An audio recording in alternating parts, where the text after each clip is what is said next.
Today we're going to work on the factoring trinomials worksheet, and we need to remember something from several days ago. Look at number 1. I have y equals x squared minus 11x. Can I factor this one using the box? No, why not? I don't have 3 terms. In order to use the box, you have to have an x squared, an x, and a constant. So, can I factor this? Is there a greatest common factor? Is there something that goes into x squared and negative 11x? X. So I'm going to pull out an x. X times what's left? X minus 11. Now, every x gets an answer. If you pull out like a 6, then that 6 does not get an answer. So everywhere you see an x, you write equals 0. What do we get for the root here? When I solve this for x, what do? Add 11 to the other side, and I get x equals 11. What about this one? X equals 0. Anytime you pull out an x or you pull out a variable, then one of your answers is going to be 0 every time. So same thing with 2 and 3. Now notice some of these equal y, some of them equal x, or sorry, 0, and some of them equal f of x. In every case, we replace whatever's here with 0. So if the equation is f of x equals some quadratic, I want to know when does this equal 0. So we turn that into a 0. Which means, when does the graph cross the x-axis? Okay. Look at number 4.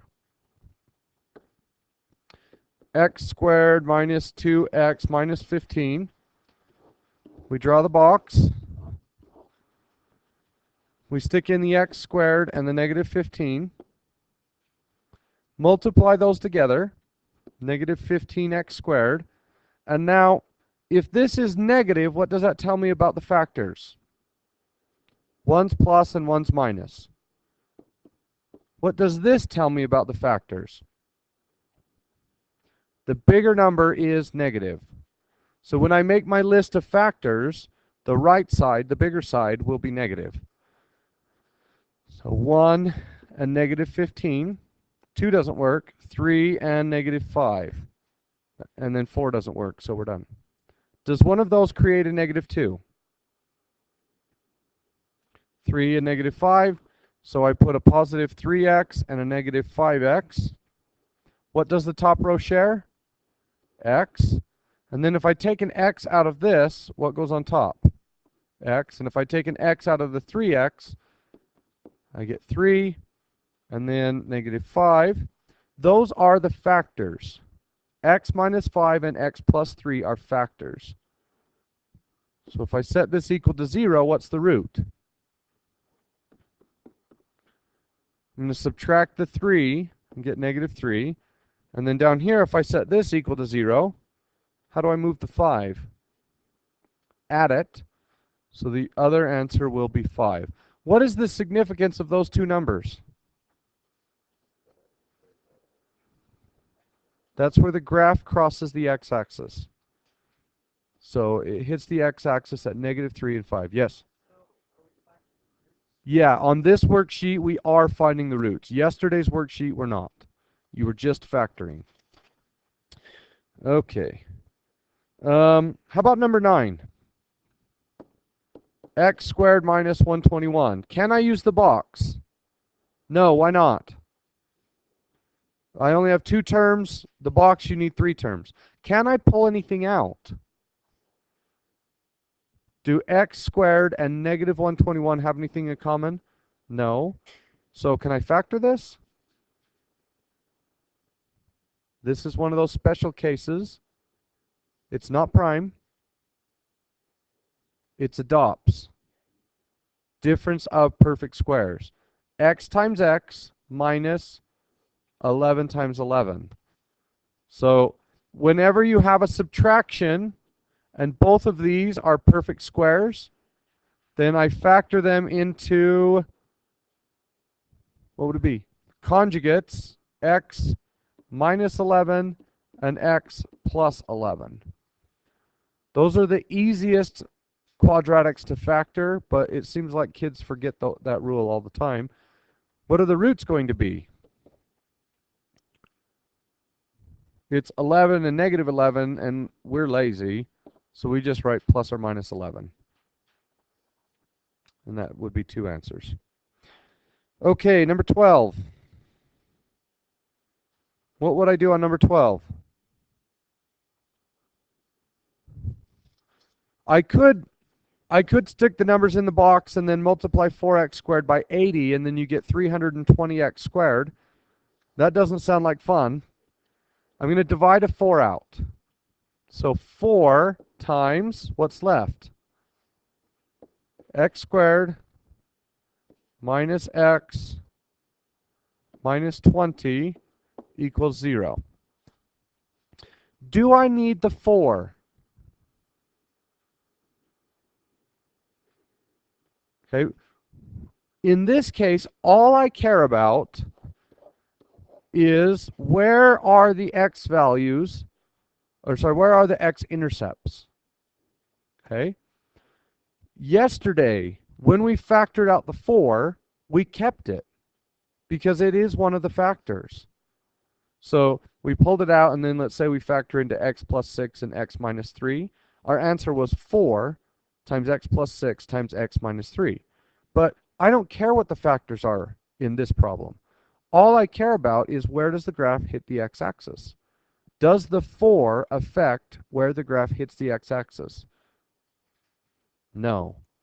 So in this case, I don't need this. It's not part of the answer. It is a factor, but it doesn't have a variable in it, so it doesn't affect where the graph hits the x-axis. So let's draw the box. X squared and negative 20. X squared times negative 20 is negative 20x squared. And because this is negative, what do I know? One's negative, one's positive. And this one tells me the bigger one gets the negative. So now I can write down all the factors of 20. 1 and negative 20. 2 and negative 10. 3 doesn't work. 4 and negative 5, and I'm done. Does one of those give me a negative 1? 4 and negative 5. So 4x and negative 5x. Okay. What does the top row share? You get it? Okay. What do these share? X. So if I pull out an x, I'm left with x plus 4. If I pull out an x, I'm left with negative 5. And you can always check yourself. Once you get to this step, just look and see, is this times this equal to that? Yeah. If they're not, then you made a mistake somewhere. So my factors are 4 times x minus 5 and x plus 4 equals 0. And once again, this doesn't matter. It mattered yesterday, because yesterday we just wanted all of the factors. But today, we don't need it because we want to know what the roots are. What are the roots? 5 and negative 4. Now, does getting rid of that 4 change the graph? Yes, it does. So if my original graph was this green one, and we hit at 5 and at negative 4, when I divide it by 4, now the graph is going to be much shorter, but the roots are the same. So if all you care about are the roots, go ahead and divide by whatever you want. But if you're looking at the factors, or if you want to find any other point on the graph, then that 4 is important. But if all you care about are the roots, then the 4 doesn't matter. Okay, let's do let's do number 20.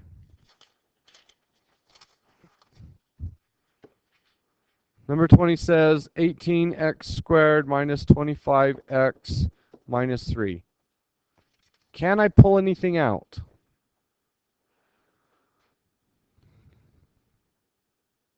Nope. 18 is made up of 2 times 3 times 3, and 25 is made up of 5 times 5. They don't have anything in common. So 18x squared and negative 3, multiply those together and you get negative 54x squared. So I'm looking for the factors of negative 54 that add to be 25. What do I know about the signs? They're different, and the bigger one is negative. So 1 and negative 54, that doesn't work. 2 and negative 27, is that going to work? That's it. So 2x and negative 27x. What does the top row share? 2x. Now what if you don't notice the 2? I'll show you in a minute what happens if you don't notice the 2. So if I pull a 2x out, I'm left with 9x plus 1. And if I pull a 9x out of this square, I end up with negative 3. So my factors are 9x plus 1 equals 0, and 2x minus 3 equals 0. How do I solve the first one? Subtract 1, and then divide by 9. So x equals negative 1/9. Okay, and the next one? Add 3 and divide by 2, and I get 3/2. Now, let's say that I mess up my factors. Let's say I pull an x out of this. Well, if I pull an x out, what's left up here? 18x. And if I pull an x out of here, then I get positive 2. And then I look, what happens when I pull an 18 out of there? You can't. It doesn't work. So if you mess up this, it should be pretty obvious. Now, let's say that this ends up being 36, and it does work. So 18 out of 36, I get negative 2x. How do I know that's not right?